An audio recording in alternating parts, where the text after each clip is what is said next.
Hola, ¿qué tal, auditorio de YouTube? Bienvenidos a mi canal de Libertad Castañeda. Esta es la Hora de Libertad.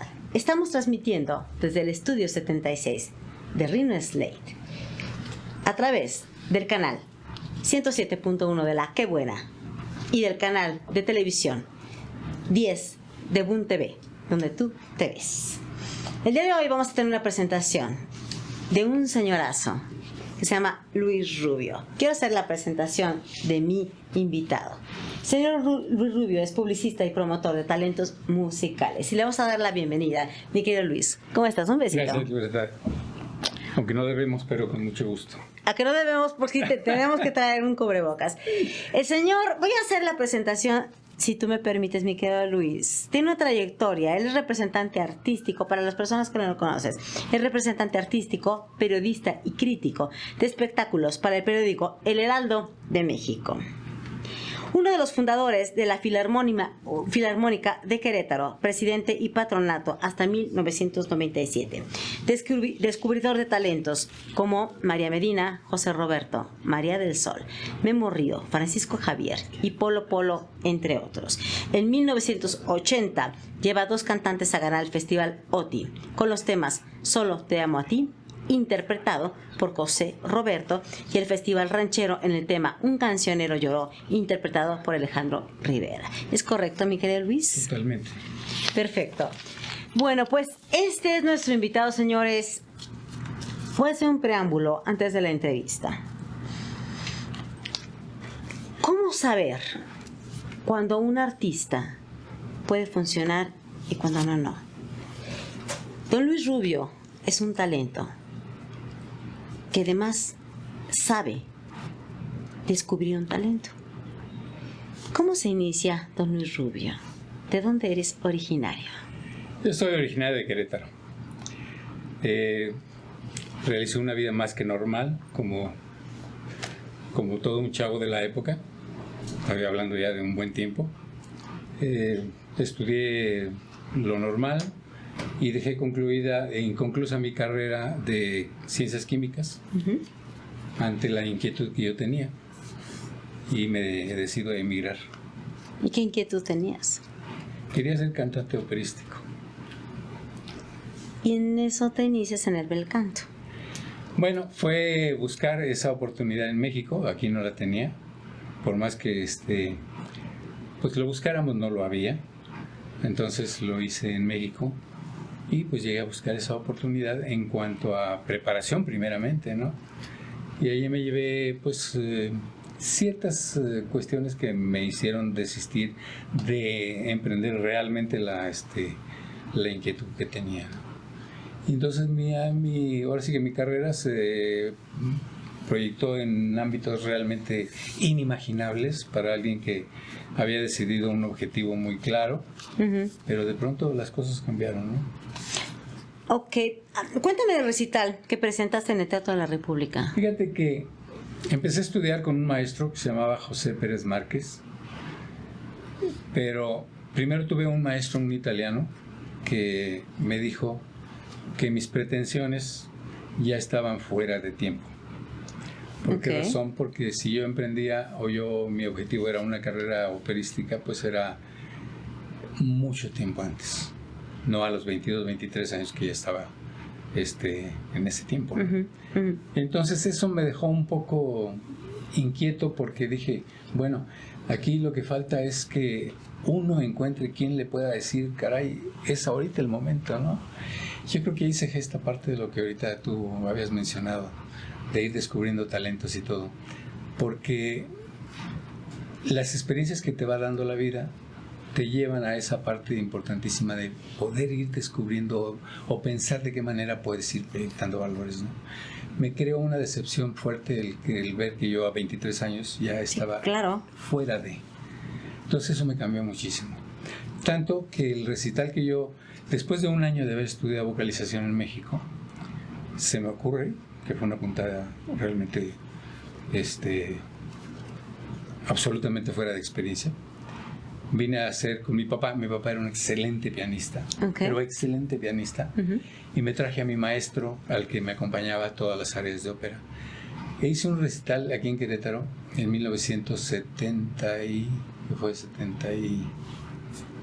69, porque yo me fui en 1968 a México.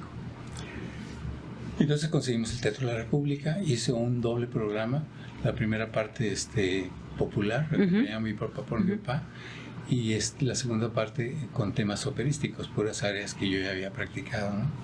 Y me traje a mi maestro, ¿no? No al maestro, sino al que me acompañaba al piano. Ajá, ajá. Cuando yo llegué con mi maestro, con José Pérez Márquez, y le dije esto, dice, qué bueno que me avisaste después, porque antes no te hubiera dejado. Dice, lo que hiciste fue una locura. Dice, si tú ves a un cantante operístico, nunca te va a ligar 3 o 4 áreas de ópera. Te hace 2, 3, hace un descanso y luego continúa. Y al paso del tiempo me doy cuenta de eso. O sea, nadie, después de todos los grandes recitales que yo he visto de gente grande de esa naturaleza, te hacían 2 o 3 áreas de ópera, descansaban, o entraba una soprano, o hacía una aparición la orquesta. Eso ya después lo descubro, después de mucho tiempo. O sea, me dice, solamente tu ignorancia en este respecto. O tu inexperiencia, ¿no, Luis? Tu inexperiencia, que estás muy joven. Hace que hayas realizado eso. Es inaudito. ¿Cómo lo hiciste? No sé. ¿Cómo crees que lo hayas hecho? Parte de eso, ¿no? O sea, la inexperiencia, el ímpetu, las ganas de ser, o sea, muchas cosas que yo creo que es lo que te saca adelante cuando realmente las limitaciones o las cosas que puedes limitarte, que te pueden limitar, es ese plus que tenemos todos. Y después de eso llegas al periódico El Heraldo de México. Sí. Llegas como crítico de espectáculos en el periódico. Ahí hay parte muy importante que se sucede cuando... Ahí tengo otra experiencia de vida. Cuando doy ese recital, recibo un ofrecimiento por parte de una organización que me ofrece becarme para Italia, ¿no? Me entra una duda tremenda, tremenda. Sí. Parte de lo que reitero que falta un poco de asesoramiento en un momento determinado. Cuando uno empieza, híjole, de verdad que necesita agarrarse de todo para poder dar pasos importantes, ¿no? Me pesaba mucho el ser el primogénito de mi familia, de una familia muy numerosa, 14 hermanos. Mucho peso. No terminar una carrera que te había dejado iniciada hasta el tercer año. Y cometo el error de decir, no acepto la beca y voy y me voy a seguir a terminar la carrera, ¿no? Error, gravísimo error. Bueno, tan grande el error que mi mamá misma me dice, busca donde fuiste, a buscar tu objetivo, ese es tu lugar, ya no es aquí. Ni terminé la carrera y seguí en todo esto, pero ya en otra, hay una variación realmente importante, es cuando yo entro al Heraldo de México, que también tiene su historia, ¿no? Yo empecé... Cuéntanos. Es un periodicazo, además, el Heraldo de México. Yo no sabía, era el periódico importantísimo. Por supuesto. Que lanzaba la voz, lanzaba el rostro. Por supuesto. Realmente, sin comparaciones, pues bueno, era un periódico único, ¿no? Exacto. Llego por puro accidente, porque trabajaba ahí en el Heraldo un cuñado mío.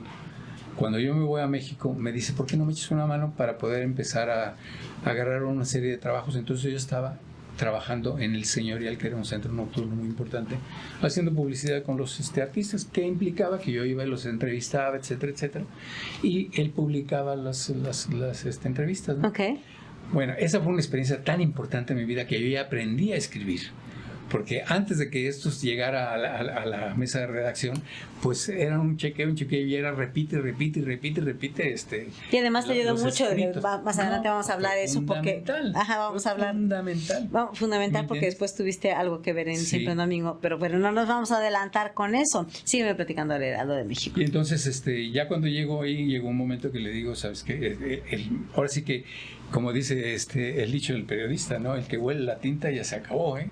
¿Sí? Sí, es una cosa impresionante. Ya ahorita, bueno, pues eso son otros mecanismos, ¿no? Pero el que huele la tinta. Y mi ilusión era ser periodista, pero, ¿verdad? Sin haber estudiado el periodismo, ¿no? Ok. Y consigo la plaza, realmente.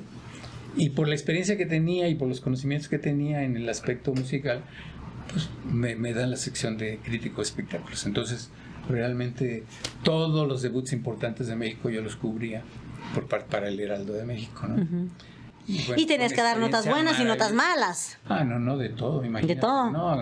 Las notas Ahí buenas puedo- las notas buenas te adoraban los artistas y las notas malas te quieren hinchar, ¿verdad? Eres un enemigo. Bueno, no hasta ese extremo, ¿verdad? Pero sí, realmente hay un...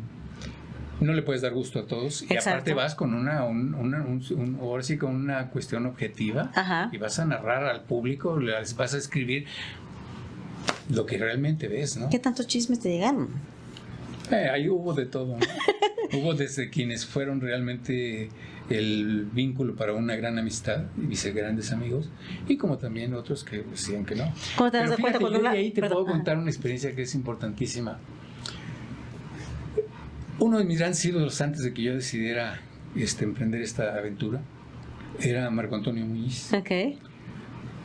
Me toca cubrirle un espectáculo a Marco Antonio.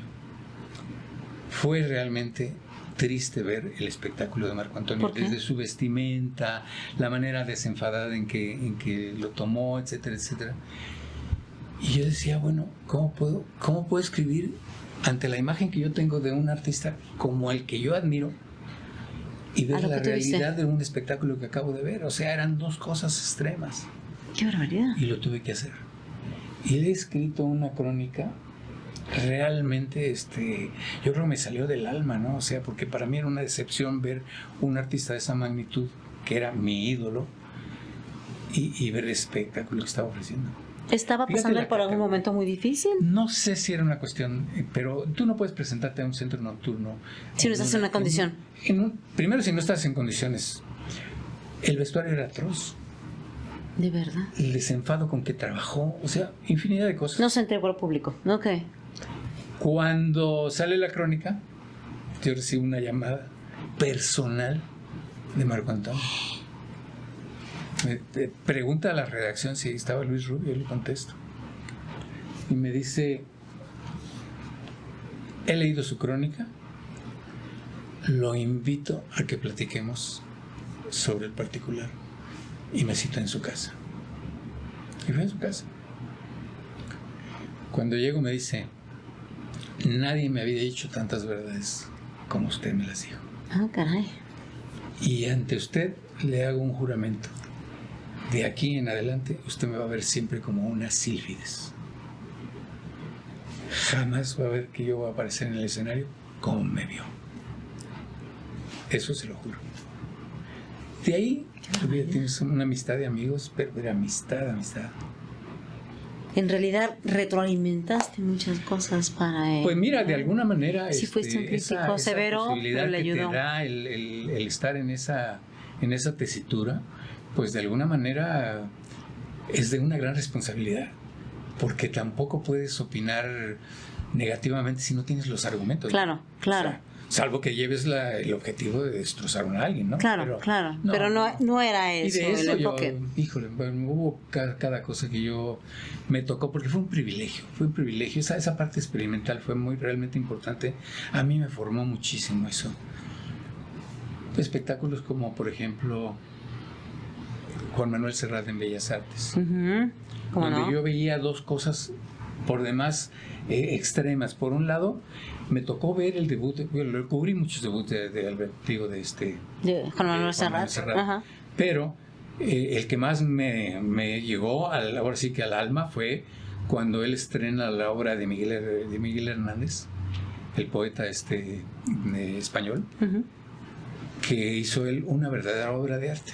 Pero por un lado estaba el espectáculo visual del escenario, no solo del escenario, de la galería, de las chavas enloquecidas con él, etcétera, etcétera, así, porque el tipo imantaba, ¿no? Y por otro lado, lo que él realmente proyectaba, ¿no? Y lo describí de esa manera, o sea, fui a dos espectáculos. Uno, Ajá. las fans que Sí, no sí, sí, dejaron sí. Ajá. de permitir a uno ver la otra posibilidad cuando el señor hace un estreno de una obra antológica. Qué maravilla. Y después de eso, a poco tiempo después, llegas a Imevisión. Fíjate que ¿Cuál fue tu experiencia? Ahí sucede un cambio meramente accidental. O sea, yo realmente no hubiese deseado dejar el Heraldo de México porque me dejó demasiadas emociones. Muchas emociones, muchas experiencias. Demasiadas experiencias, demasiadas cosas. Una de ellas fue justamente lo que indirectamente propició el que yo dejara el Heraldo de México. Que una vez que cubrí el debut de Alberto Cortés, le hice una crónica tan objetiva, que después me buscó y fuimos grandes amigos. Y un día llega en una de las temporadas acá en México y me dice, ¿por qué no vamos a España? Me gustaría que España en este momento sepa realmente lo que yo soy en Querétaro, digo en México, pero también que supiera a la vez que el público de México, más bien, yo voy con Querétaro, ¿no? El público de México supiera lo que yo soy en España. Ay, es tan fácil, yo voy, encantadísimo de la vida. Nomás pídeme permiso. Ahora sí que no me manejo solo. Le dije, yo se lo pido, me dijo.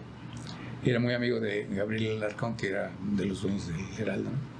Pues total, a regañadientes me consiguió el permiso. Ha sido una de las experiencias realmente importantísimas en mi vida, porque fue recorrer España al lado de Alberto, ¿no? Y ver realmente lo que era Alberto. Yo creo, ya comparativamente y al paso del tiempo, que sí fue importante, pero fue más importante en México. Ok. O sea, realmente fue más exitoso, sí, lo impulsaron más. Totalmente, en México fue una cosa de locos. ¿Cómo llegas a RCA, a la disquera?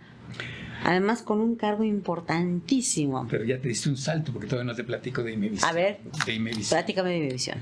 Cuando yo regreso del Heraldo, de regreso al Heraldo, después de esta gira con Alberto, surge un problema difícil de resolver, y a la vez estaba un ofrecimiento de Luis de Llano Palmer, para que lo acababan de nombrar director general de Imevisión.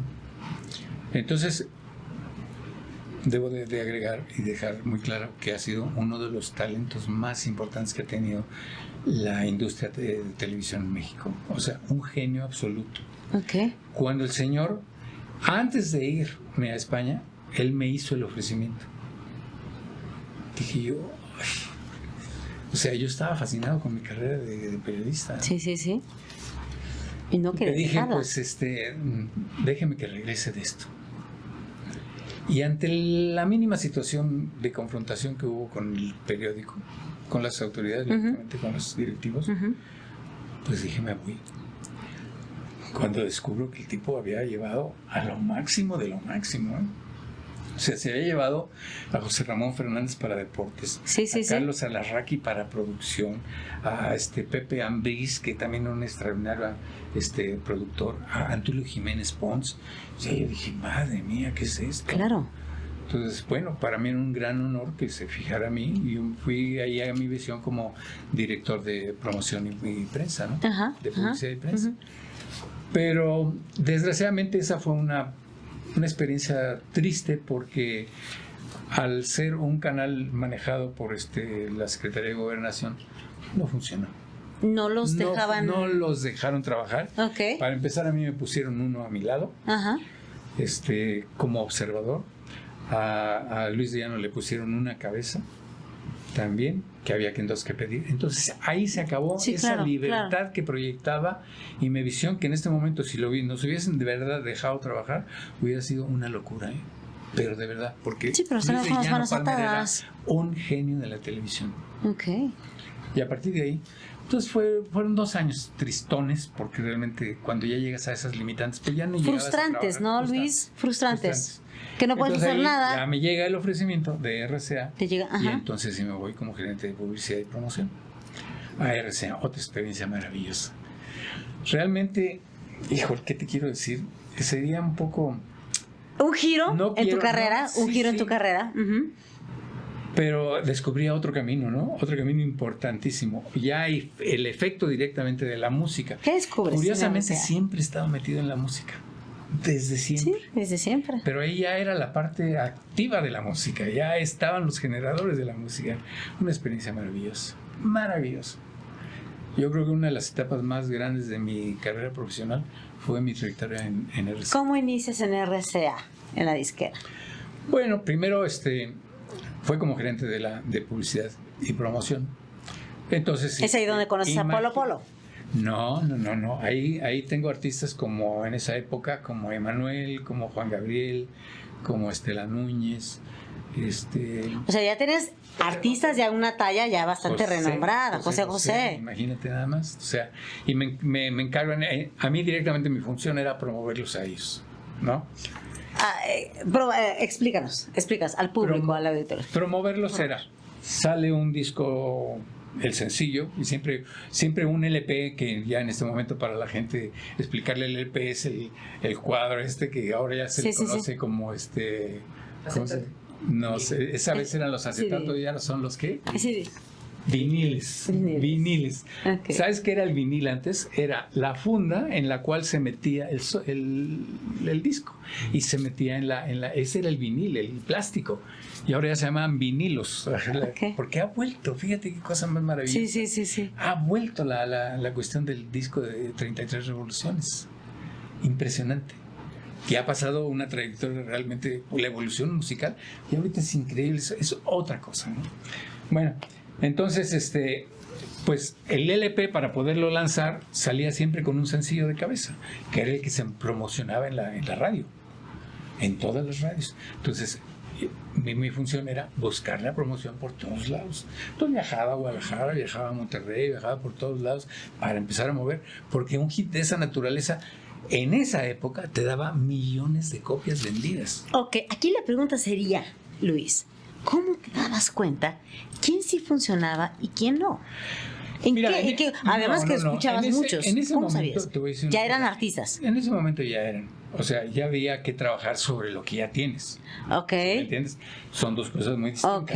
Descubrir talentos es otra cosa que viene posteriormente que de alguna manera, híjole, está mal que te lo diga, pero era parte de mi esencia. O sea, descubrir talentos tenía algo que ver conmigo, porque lo intuía. ¿Cómo? Pero eso, bueno, primero déjame te describo lo de acá. Sí. Entonces, yo ya trabajaba con los artistas, de alguna manera, pero ya sobre trabajos específicos. Exacto. Y sobre artistas específicos. Eso fue realmente importante. Donde viene, y mi cambio fundamental es cuando después me nombran director artístico de la RCA. Entonces ya era la parte operativa, la de descubrir talentos. Eso fue maravilloso.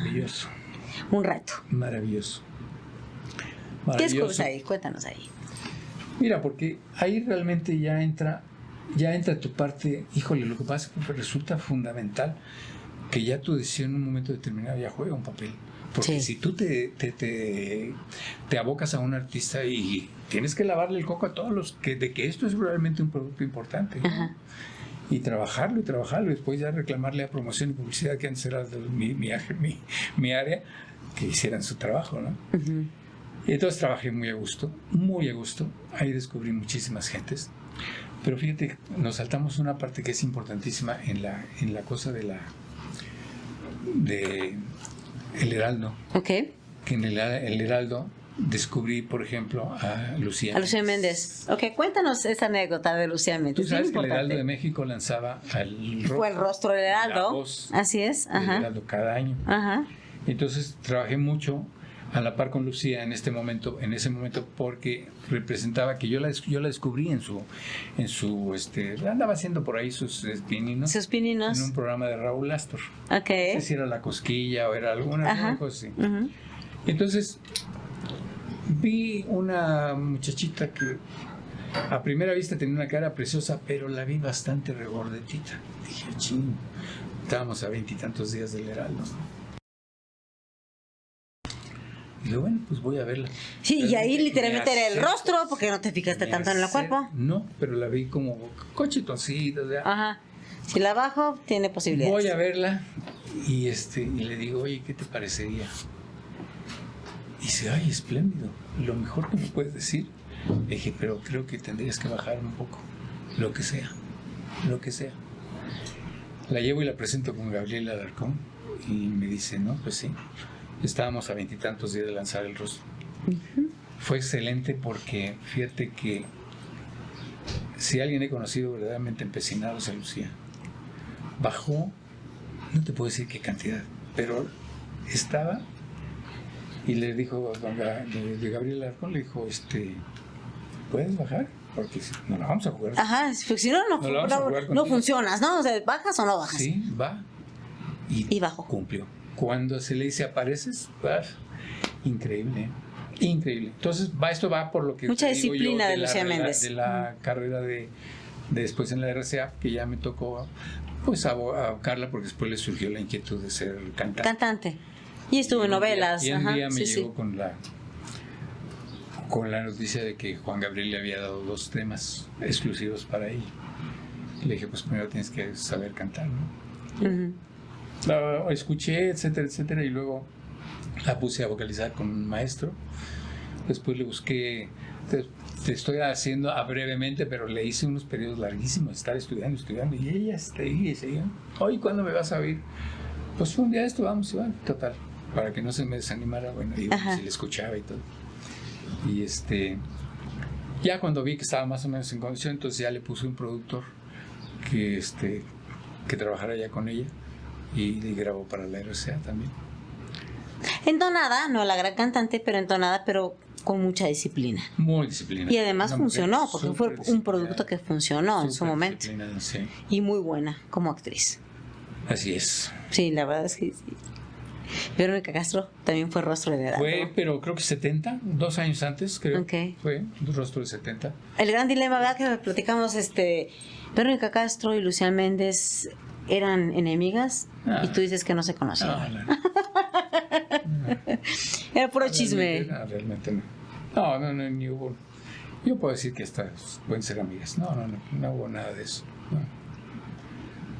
¿Qué más nos puedes platicar de la RCA? Hay muchas cosas. Bueno, que la podemos platicar de RCA me propició a mí un poco el descubrir cuál sería el futuro de mi carrera, ¿no? Y un día estaba en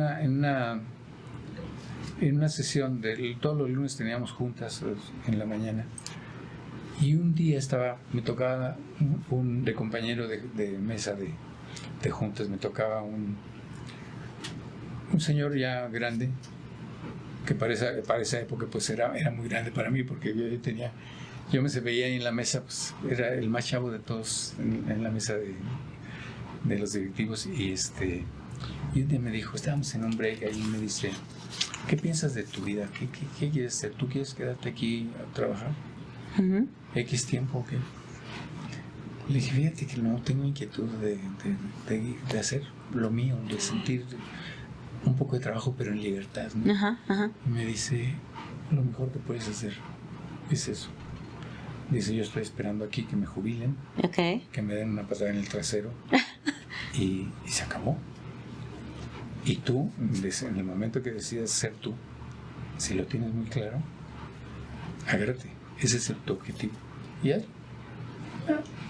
me quedó como una anécdota de un momento de él. Ujú. Pero se van presentando las cosas, ¿no? Sí, Ahí sí, es sí. donde descubro, por ejemplo, me llevo a grabar a José Roberto. Ujú. Antes de que platiquemos de Loti, ¿cómo llega Polo a tu vida? Cuéntanos, es Pero nos vamos a cruzar en tiempos. Ok, Ese es posterior. es posterior. Entonces, Es posterior primero porque de llega el alguna manera, festival. Sí, de alguna manera, esa posibilidad, esa sensibilidad que yo empecé a sentir cuando escuchaba yo tenía sesión de artistas, bueno, de gente que pretendía ser cantante, todos los viernes escuchaba, no sé, 8 o 10 personas, ¿no? Ajá, Cada sí, fin sí, de sí, semana. sí. Y yo no sé por qué, pero de alguna manera sentía la sensación de quien tenía o no tenía posibilidades. Pero ¿cómo lo sentías? Bueno, con la experiencia que ya habías adquirido era mucho. Bueno, ¿Cómo sí, sentías eso? pero jugaban factores muy importantes. Por ejemplo, el no ser diferente, el ser diferente, Ajá, el no parecerse a. ajá. Ese era un punto fundamental. Ujú. Es lo que yo llamo una definición de estilo. Ok, ajá, ajá. Eso independientemente de las facultades, ahora sí que intrínsecas que tuviera cada uno, ¿no? Si los tenía, bueno, pues claro, hay unos que se descalificaban solitos, ¿no? Tú decías, no le pasa el sonido por el oído ni porque nada, no tiene nada que hacer. Ajá, sí, Y sí. podías oír voces extraordinarias, pero carecían de lo fundamental. Lo fundamental era el oído. O sea, Ok. no hay cosa más horrible que oír algo desafinado. Ajá. Entonces, descartado. Sí. Descartado. Ya, ahí se iban sucediendo una serie de cosas, pero sí sentía esa sensibilidad. O una gente que tiene muy buena voz, pero no tiene presencia. Un talento que me decía, madre mía. Entonces, hay cosas que afloran, ¿no? Hay cosas como que ya van más allá del sexto sentido, que es como el ángel que tienes, el feeling que tienes, algo diferente, ¿no? Ajá. Y hay gente que lo atrae, lo tiene, ¿eh? Sí. Pero lo olfateas. ¿Se le llama madera, Luis? ¿Madera de artista? Yo lo definiría como ángel. Mira, más que madera, la madera va relacionada mucho con las condiciones que tiene. Okay. Si tienes estilo, si tienes afinación, si tienes voz, hijo, el ángel es algo ya redondeó todo, ¿no? Es ese talento, es algo que la gente hace que vibre, Okay. que te identifiques con ella, ¿no? ¿Quieres un ejemplo de gente con talento que a lo mejor tenía más que cualquier otro, pero que era un ángel extraordinario? Pues es Pedro Infante. Sí, claro. O sea, carisma. Ese era un carisma impresionante. Impresionante. Sí. Esas eran las cosas. No todo el mundo tiene esas posibilidades. No. Eso ya es una cosa totalmente. Sí, Ibas por lo que se llama cualitativamente. Bueno, Ajá. ok, tienes esto y esto y esto. Pero ya cuando te encontrabas el que tiene el ángel, madre mía, eso ya era para trabajar. Y me encantaba trabajar y empezar desde abajo con ellos, que fue el caso, por ejemplo, de José Roberto, que fue un extraordinario artista que tuve en mis manos, extraordinario, para mí el mejor, en cuanto a condiciones, en cuanto a todo, un extraordinario compositor. Y lo llevas a la OTI. Y lo llevo a la OTI con una canción que escribió, que se llama Solo te amo a ti, y gana la raza con ese tema, ¿no? Ese año fue mi año, ¿no? Porque ese mismo año ganó con Alejandro Rivera el Festival Ranchero. Ajá. Con una canción que se llamó Un cancionero lloró. Uf. Ya después de eso ya me quería. Eso fue lo que definió ¿Tu carrera? Mi carrera ya después como representante artístico. Porque ya descubrí eso. Entonces llega a la memoria y al recuerdo ese comentario de mi amigo, que Dios lo tenga en su... No sé si murió, porque hace mucho que no sé de él. Y haz lo que quieres, pero hazlo. No te quedes aquí calentando sillas durante años. Ahí descubrí que me encantaba, y entonces ya me dediqué a la representación artística. Y llega entonces Polo Polo a tu vida. Polo llega, pero después de 3 o 4 artistas. Ok. Porque justamente, lógicamente es el artista que mayor proyección alcanzó. Pero la historia es muy interesante, porque estaba yo en un cóctel con Memo Ríos. Okay. Memo Ríos era un comediante, también alcanzó un sitio importante. Aplausos. Pero nunca a ese nivel. Catapulta que fue Polo. Y entonces estaba en ese cóctel y de pronto se acerca una persona que no le di mayor importancia y me dice: ¿usted es Luis Rubio? Y dije: Chihuahua, ¿qué le debo? ¿Qué contra mí? Sí, ¿Qué contra mí? Rubio. Me dice: aquí estoy. Yo quiero que usted haga exactamente lo que ha hecho con Memo Ríos conmigo. Oh, caray. ¿Y qué sabes hacer? Soy comediante. Le dije: ¿y qué? ¿Cómo le hago? ¿Qué? Dice: lo invito esta noche a mi bar. Se llama Keops. Voy a dar un espectáculo. Pas. Yo tengo ahí, yo estoy todas las noches ahí. Veo a mi socio y digo: ¿vamos a verlo? Sí. Llegamos al bar ya nos tenía una mesa que no nos la debió haber dado porque era la ringside, nos debió haber dado una hasta allá remota, porque yo salí con el estómago que yo ya no lo aguantaba. De la risa. Yo traía un dolor, pero que ya me subía a la jaqueca. Yo ya no puedo más. Llegó un momento reírse hasta que te duele el estómago. Yo quiero salirme ya de aquí, no puedo aguantar, no puedo reír más en la vida. Dije: este tipo es un genio. Pero ahí inmediatamente me doy cuenta de todas las cosas que fueron al final su gran proyección. Nunca sentí agresividad, nunca sentí que se metiera con nadie. El tipo tenía un talento para hacer un chiste de 3 palabras, hacerlo una historia de 1 hora. Dije yo, mi madre. Dicho y hecho. Al día siguiente lo cito en la oficina. Le dije, encantado. Y dice, ¿qué le pareció? Le dije, tienes todo para poder pensar en proyectarte, de verdad. ¿Me tuviste? ¿Cómo se llamaba en ese entonces Polo Polo? Leopoldo García Benítez. ¿Y por qué le pones Polo Polo? Porque estaba en muy fuerte José. Y si querías realmente proyectar a alguien, tenía que ser diferente. ¿Quién podría proyectar un Leopoldo Benítez o García Benítez? Sí, no vende. No vende. Polo Polo. Y fue una cosa impresionante. ¿Y le dijiste? ¿Te vas a llamar Polo Polo? Sí, te vas a llamar Polo Polo. Esto va a ser así. Te sujetas a esto, no, hombre. ¿Y sí? Los artistas así son cuando empiezan. Sí. Olvídate. Después ya se ponen al tiro, ¿no? Sí, totalmente. Ya después cuando ya los triunfos son grandes, entonces ya es gracias a mi talento. Ajá. Gracias. Y se olvidan de quién los hizo. Fíjate que esa es parte de las cosas que me llegaron a suceder, que me hicieron mucho decepción. Y después cuando ya dejé el espectáculo en sí, que bendito Dios que lo vamos a ver más adelante, sí. Fue realmente uno de mis sueños.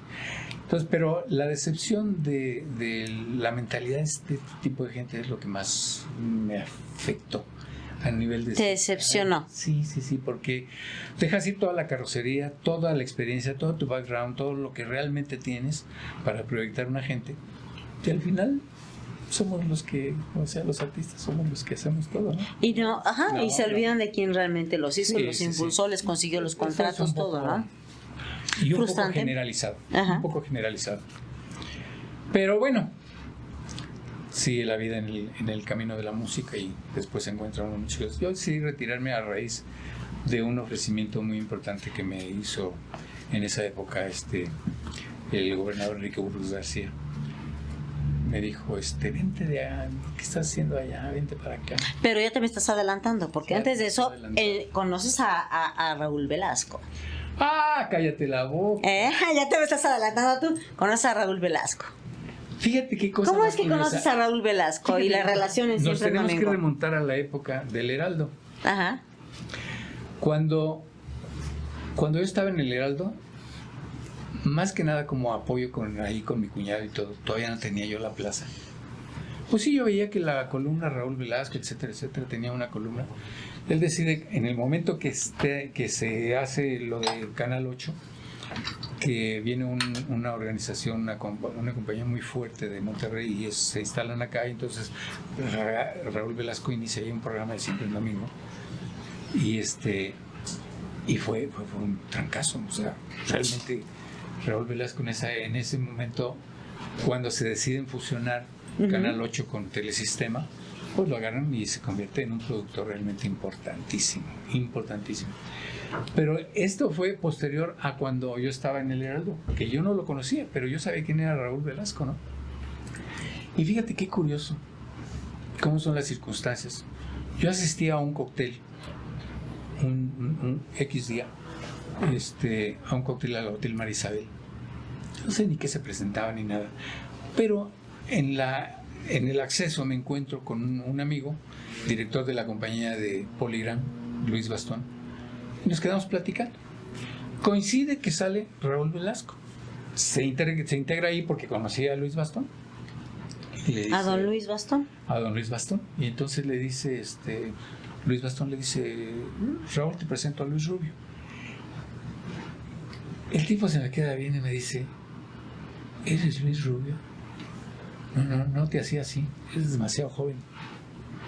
Dice, pero hay que tener lo que tienes para poder hacer lo que hiciste. Le dije, ¿qué, señor? Dice, lo que le escribiste a Consuelo Velázquez. Ajá. Dice, de ahí que yo llegara a ese punto. No Consuelito puede Velázquez. ser, qué cosa. Desde hoy considérame tu amigo. Dice, porque los periodistas que tienen que ser periodistas son como tú, que a la gente hay que llamarla por su nombre y con sus cualidades y sus defectos. Esa crónica fue impresionante. Sucede que a Juan Gabriel la Sociedad de Autores y Compositores le hacía un reconocimiento, porque Juan Gabriel ya venía con una inercia de 5 o 6 temas que estaba arrasando fuertísimo, lados, claro. por todos lados. Y entonces, pues, consigue la compañía motivar un reconocimiento y una placa y sale Consuelo Velázquez. Y yo tenía un compañero en otro periódico que se llamaba Ramón Inclán, que es el que hace la introducción, pondera todos los valores de Juan Gabriel y todo y todo. Y luego le pide a Consuelo Velázquez que le haga la entrega. Y fue tan pobre la participación de ella que dices tú, señora, pues, ¿para qué lo hizo? Ya retírese, ¿Para qué ¿no? se prestó? Ya retírese. No, le puse una felpa, pero en serio. Una de las crónicas que más me ha, pues sobre todo, fíjate, nomás lo que propició, ¿no? Conocer en ese momento a Raúl, que después fue para mí el pilar más importante de toda mi carrera. Y además Raúl Velasco te propone a ti, él hace una columna, ¿cierto? Ah, pero eso es mucho más adelante. Ok. Cuando nos hacemos ya buenos amigos, yo seguía todavía como periodista, y entonces me dice, yo necesito que me vengas a hacer crónicas del programa. Híjole. ¿Qué será una chamba de él? No, porque, bueno, de alguna manera me dice, tienes un escenario, vienen todos los artistas. O sea, imagínate, era la galería. Era la galería, claro. O sea, cerrábamos con Luis Miguel, con Mijares, claro. Imagínate, vente. Pero imagínate que entonces para mí era trabajar de lunes a sábado, y todavía el domingo ir a hacer siempre el domingo. ¿Pero el domingo sí se grababa el domingo? No, si no era directo. ¿Ah, sí? Era directo. O sea, ¿sí era, el domingo sí era el domingo o no? No, salvo los o era el lunes especiales que se hacían, como México Magia Encuentro y cosas esas. Todo lo demás era en vivo. No, por eso era un programa tan difícil. Porque ahí estaba todo, era el timing de cada quien, que llegan los artistas, No había otro programa Raúl, como siempre en domingo, ¿eh? No había. Por eso Raúl cometía tantos errores, porque el programa era auténticamente en vivo. No, a mí lo que me tocó vivir ahí dentro del programa, imagínate nada más. No. Era así, mira, la dinámica. ¿Cuál es tu sentir acerca de Raúl Velasco? Porque ves hay mucha controversia acerca del personaje. Raúl. Mira, yo trabajé con él en ese sentido. Me decía, vente a trabajar. Reporteas a los artistas, aquí los tienes de cabecera, trabajas, y sirve que me eches una mano. Llegó un momento que teníamos tal identificación que me dice, ya no tengo tiempo, ¿por qué no ideamos que tú me escribas la columna? Ajá. La que vamos a publicar todos los lunes. Creció muchísimo siempre en domingos, ¿eh? Sí. Y entonces le dije, ok, pero ya nomás le decía yo, ¿de qué tema hablamos? Pues de tal, ok. Y ya se cuenta, le hacía ¿Haces con la columna? Su columna. ¿Pero escrita por ti? Escrita por mí, sí. Ok. Pero nos poníamos de acuerdo, él y yo. ¿De qué hablamos? Esto.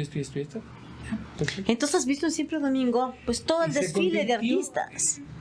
Sí. No, todo ahí. Y se convirtió Raúl realmente en un personaje tan importante que de alguna manera yo lo integré como parte de mi infraestructura de lanzamiento. A mí no me costaba trabajo lanzarle artistas, porque tenía muy definido mi mecanismo. Si me lograba realmente definirlo como artista, el mecanismo era Raúl Velasco, Festival OTI y Proyectado. ¿Conociste a Luis Miguel? No, nunca tuve. ¿José? Bueno, sí lo conocí a Luis Miguel, pero cuando iba con cantante de niño o con su papá, ¿no? O sea, realmente no. No, mira, por ejemplo, todos los artistas que tuvimos en la RCA pues fueron realmente muy, muy allegados míos. José, por ejemplo, Estela Núñez, Emanuel. De Emanuel tengo anécdotas que te puedes imaginar, ¿no? Buenas y malas, ¿verdad? Tenemos de todo, ¿verdad? Muy buenas. Y una muy mala cuando me dice, lo llamo estaba yo en la dirección artística y le dije, mira, nos ha llegado el ofrecimiento para que vayas a participar y defender una canción de Dino Ramos, se llama Amor sin final. Me puso una cara como diciendo, si no hemos grabado lo mío, o sea, ¿qué voy a cantar yo lo demás, ¿no? Para él, lo que no fuera de él era una porquería. Yo no quería. Escuchemos la canción, lo llevo al estudio, la escuchamos. El tema era un temonón. Un temonón, se llamaba Amor sin final. Le dije, te vas a defenderlo. No, hombre, me hizo un berrinche. Haz de cuenta un niño malcriado, pataleando. Híjole. Me dijo hasta de lo que me iba a morir. Le dije, no te estoy pidiendo. Si lo quieres hacer, lo vas a ir a defender. Y lo ganó. Y fue a regañadientes y lo ganó. Lo ganó. Pero pues, parte de los berrinches que parte de los berrinches. Tenemos algunas fotos, a ver si el señor productor nos puede ayudar con estas. Luis, platícanos, ¿con quién estás aquí? Estoy con uno de los grandísimos compositores mexicanos, que realmente es una tristeza que se haya truncado su carrera tan prematuramente, porque era talentosísimo. Guadalupe Trigo, el de mi ciudad. Ok. Compositor de mi ciudad. Ajá. Sí, buenísima. Realmente fue una pena. En un accidente automovilístico perdió la vida. ¡Qué barbaridad! Yo lo traigo, lo reincorporo a la RCA porque lo dieron de baja. Porque pues, realmente no era un compositor popular, un cantante popular ni nada. Pero el tipo era un talento impresionante. Un día me llega y presenta toda su última su última producción. No, dije yo, vamos a grabarlo. Y a regañadientes y todo, pero lo logré meter. Qué lástima que haya perdido el porque sí, pero ese fue verdaderamente una. Vamos a seguir viendo algunas fotos. ¿Aquí con quién estás, Joan Manuel Serrat? No, con Vicente Fernández. Ay, no, es que aquí te parece a Joan Manuel Serrat. Ese soy yo. No, mira. Ese soy yo, pero ahí estoy con Vicente. Claro, don Vicente. Con Vicente Fernández. Ese era cuando yo todavía era reportero del Heraldo. Ok. Vamos a ver esta obra. Es una maravilla. Aquí está José, aquí estás José, tú. Y este es... No, este es Ay, ¿cómo se llama? El barítono. Ay, ahorita me acuerdo. Eran dos artistas de la RCA. José Mirbel, totalmente jovenazo. No, estamos antes de ganar bueno, que no ganó el Festival Oti, porque no lo ganó. Él nunca participó en el Festival Oti. Fíjate que la gente piensa que el Festival Oti y el Triste no. No fue. ¿Triste entonces qué fue? El Triste fue en un festival de la canción latinoamericana. Que fue 1 o 2 años antes que empezara el Oti. No sé si fue 70. Sí fue 70 o no. Fíjate que todo el mundo del auditorio cree que... Nadie, no. Él ganó el Triste en un evento internacional. ¿Y no ganó? ¿En segundo lugar? No lo ganó. Ahí sí hubo chanchulla, ¿no? No me acuerdo quién ganó exactamente. Pues mira, nadie se acuerda, pero ganó otro. Pero el Triste, él ganó todo. O sea, claro que ganó todo. ¿Aquí con quién estás, mi estoy con Raúl, precisamente Raúl, que me estaba entrevistando en algún momento que yo creo que no tenía a quién entrevistar. Y me llama a mí. Sí, pero éramos muy buenos amigos, de verdad, muy buenos amigos. Mira, aquí estás con Rafael. Es en la época de historia, ahí lo estaba entrevistando. Antes, pues no había grabadora ni nada, éramos en vez de un papelito aquí así, y aprendías a deformar toda tu letra. Entonces ahí traías la greña larga, Luisito. Sí, cállate la boca, el tiempo pasa y se pierde todo. Ay, no todo. Aquí estás con Lucía Méndez. Sí, cuando ya la firmé para la RCA. ¿Ya estaba delgada? No, estaba flaquísima ya ahí. Ahí está. Y si se ve logradita, ahí se ve lograda. No, estaba bastante delgada. Realmente fue muy, muy benéfica la relación con esta niña, porque fue llevarla de nada hasta proyectarla realmente como una artista. Entonces debe de quererse muchísimo ella. Pues debe estimarse muchísimo. Si no, ella debe estar arrepentida. Aquí estás con mi madrina Libertad Lamarque. Ahí estoy con Aquí estás con Libertad Lamarque. Estás con Raúl Velasco. Oye, quiero aclarar, la foto anterior está José Suba Bendaño, una de las voces de barítono más reconocidas de México. Mira, ahí estoy con doña Liber dándole un trofeo, precisamente le llamamos el Níper de Oro. A doña Libertad, que fue exclusiva de todo el catálogo RCA. Fue realmente una... Imagínate que esta mujer me referencié con mi madre, que era mi mamá la amaba a esta mujer. Y bueno, cuando yo me la encuentro en la compañía, imagínate más, le digo, es que quiero que sepa que es el ídolo de mi mamá. Imagínate. Ahí está Luis Bastón, mira, aquí a la izquierda. Este es Luis Bastón. Sí, porque es Raúl Velasco. Y ahí está Raúl Velasco. Y yo estoy entregando el trofeo. Qué padre, qué momentos tan más padres, Luisito. Aquí estamos con Francisco Javier. También, sí, Francisco Javier lo llevas al Oti. Francisco Javier ese es un caso. Hemos hablado de lo que es el carisma. El tipo, jovencito, tenía creo que 18 años, 19 años, se presenta en un programa con su guitarra, un programa de Guillermo Ochoa. Ajá, y Lourdes Guerrero. Y Lourdes Guerrero. Uh-huh. El tipo cantó, abrió la boca y se saturaron los teléfonos del programa. Una cosa impresionante. No sabes lo que fue eso. Yo me acuerdo mucho de Francisco Javier con la canción que era así más o menos. ¿Qué es la libertad? Sí, exacto, porque es la libertad de tu nombre, ¿no? Ajá. Por eso no la grabé. Fíjate que acababa de pasar el programa y 2 horas después estaba yo recibiendo una llamada. El papá de él era muy amigo de Chucho Arroyo, del famoso restaurante. Ajá, de Arroyo. Ajá. Sale de ahí y le dice Guillermo Ochoa, necesitas, ese niño es una cosa de locos, esto no me ha sucedido jamás. Dice, búscate a alguien que lo maneje, pero de aquí, búscalo. Entonces le dice Chucho Arroyo, yo tengo la persona. Entonces le dice el papá, tú decides.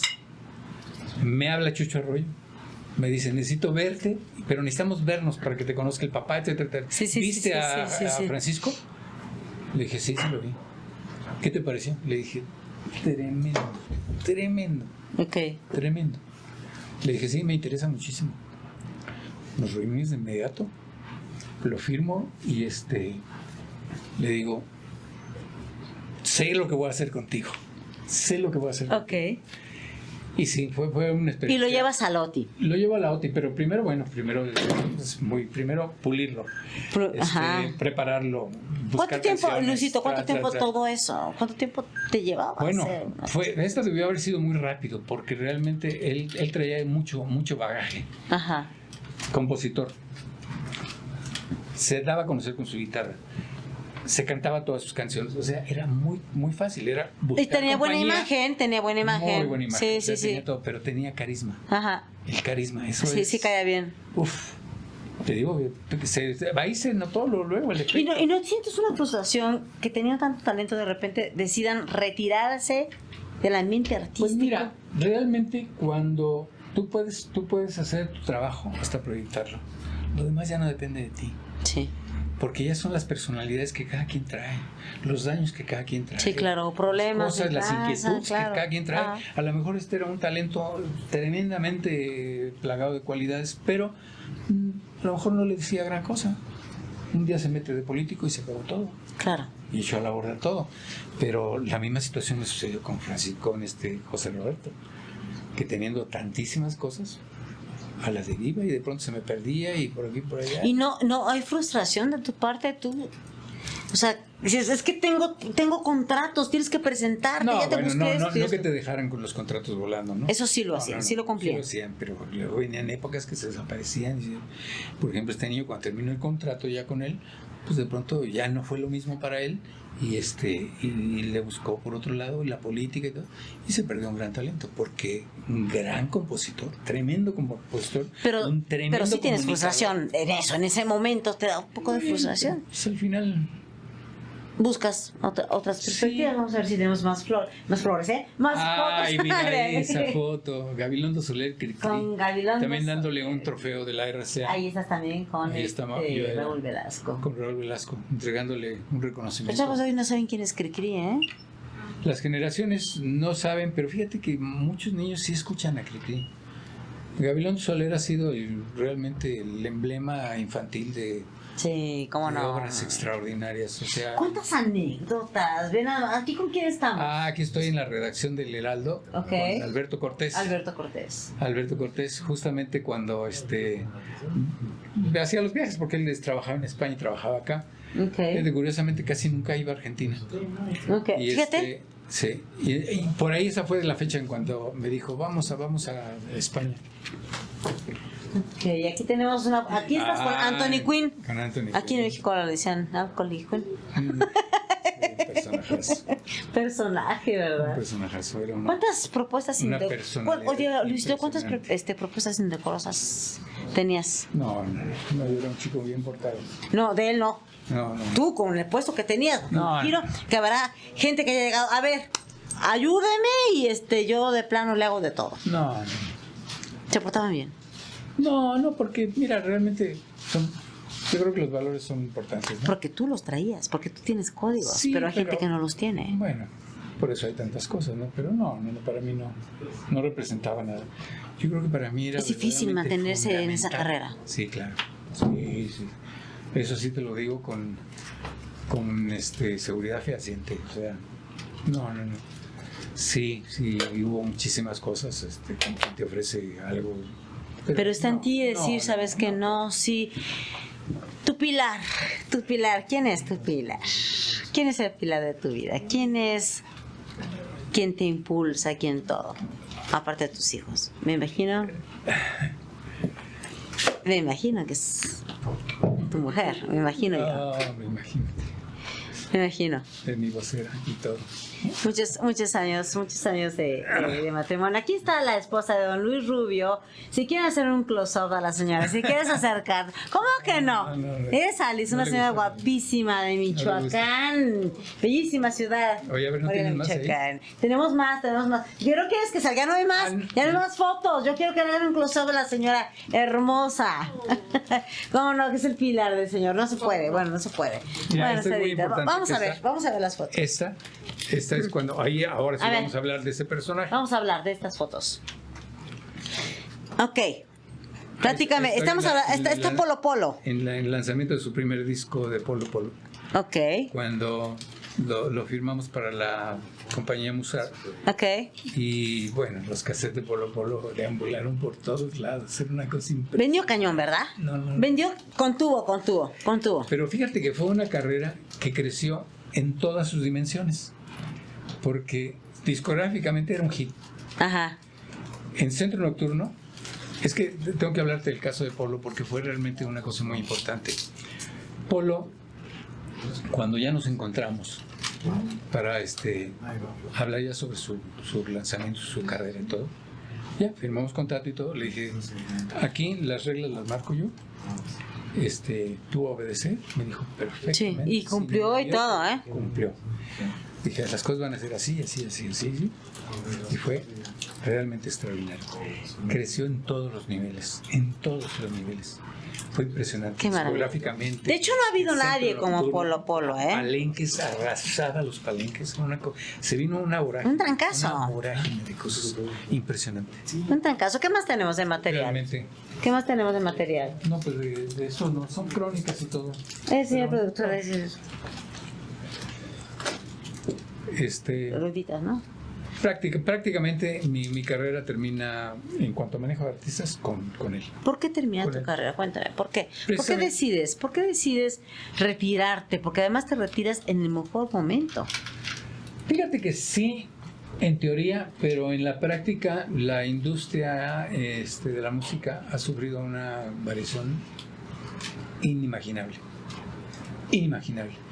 O sea, el daño más grande que ha tenido la industria discográfica fue precisamente lanzar el CD. Ajá. Porque en el CD se vino toda la avalancha de las producciones chafas. Sí. Porque cada CD, nosotros para hacer un disco, se maquilaba a un CD. Y ese CD era el que reproducía X cantidad. Exactamente. Entonces tú imagínate que tú estás vendiendo masters. Por eso se vino y acabó. Claro, por supuesto, acaba con la industria, claro. Y ahora lo que estamos viviendo ahorita, antes fíjate, era casi imposible, te lo digo porque en la industria disquera, poder hacer un disco en compilación con otros artistas, o sea, conjugar artistas en una sola producción, era imposible. Solo lo podía llevar a cabo la Asociación de Productores de Fonogramas, la Profom. Ahorita, escucha lo que se te antoje, como lo quieras. Sí. Ya olvídate de la piratería, ¿no? Sí, ya no. Las compañías de reproductoras, escucha lo que quieras. Exactamente, sí, es una tristeza, o sea, ¿no? yo al final de cuentas... Para al artista directamente, está en la torre. Mira, tú dices, ¿por qué te retiras en ese momento? Se acaba siempre el domingo. Sí. Se acaba Raúl Velasco. Sí. Se viene abajo la industria discográfica. ahora ya hay que buscar otros mecanismos. Ya no estaba en mí. Esa es la verdad. Y por el cambio que hice, yo le doy gracias a Dios. Porque entonces llego al sueño que hubiera sido, híjole, La Filarmónica. La Filarmónica. La Filarmónica de Querétaro. La Filarmónica. Cuando el gobernador me dice, tengo este ofrecimiento, le dije, agárralo y vamos a trabajarlo. En 15 días teníamos todo para debutar a la Filarmónica que venía del Bajío, a debutarla aquí. Y después se cambió con el patronato como Filarmónica de Querétaro. Eso fue el logro más importante en mi vida. Además, maravilloso, porque es algo que siempre te ha encantado, es algo que te gusta mucho. Además, sí, pero es uno de los que fundadores y además estás como presidente en el patronato hasta 1997. 97, sí. Fue realmente una época maravillosa porque ahí ahora sí que me veo inmerso en lo que era mi gran sueño, porque siempre yo tenía la inquietud de la música clásica, empezando por lo operístico. La música clásica me fascinaba. Claro, claro. Y entonces verte en el sueño de poder traer una orquesta para Querétaro, que bendito Dios todavía sigue en altibajos y todo, pero ahí está. Y ese es un legado importante. Claro. Ese, realmente te puedo decir que es. Eso fue como un bebé, ¿verdad? Como un hijo. Sí, porque sí te tocó, pues desde los sufrimientos de verlo nacer, iniciarlo, encauzarlo, proyectarlo. Hicimos cosas extraordinarias. Tengo pues experiencias importantísimas, las vivencias con el maestro Sergio Cárdenas, que fue para mí un personaje importantísimo en mi vida en cuanto a todo lo que referencia música, ¿no? O sea, realmente acabamos siendo muy buenos amigos. Ya no está aquí, pero bueno, finalmente la orquesta sigue. Y eso es realmente eso es importante. Y además las amistades que tú hiciste. Hablándote que fue en 1994. Sí, no, 92. Fíjate. 92. No, bueno. 1992. Caray. O sea, fíjate lo que lleva ya más de 30 años. Qué maravilla. Oh, qué lindo. Qué maravilla. Y después viene la piedra. Platícanos.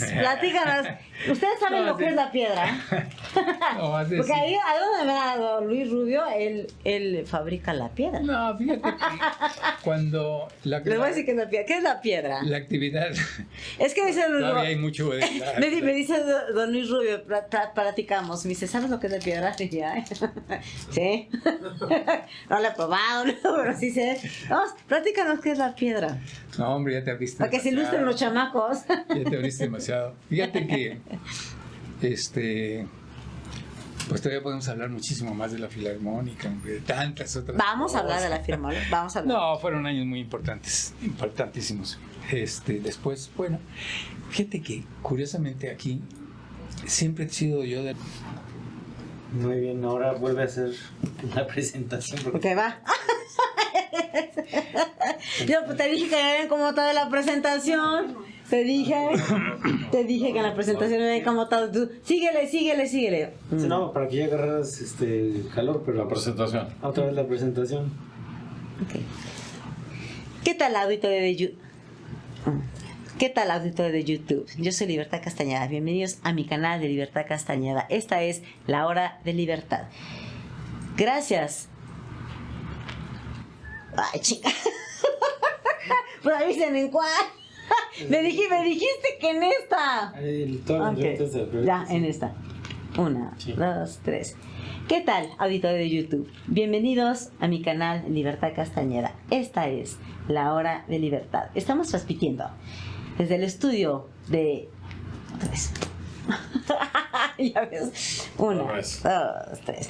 ¿Qué tal, auditorio de YouTube? Bienvenidos a mi canal. Yo soy Libertad Castañeda y esta es La Hora de Libertad. Estamos transmitiendo en el estudio 76 de Rhino Slate.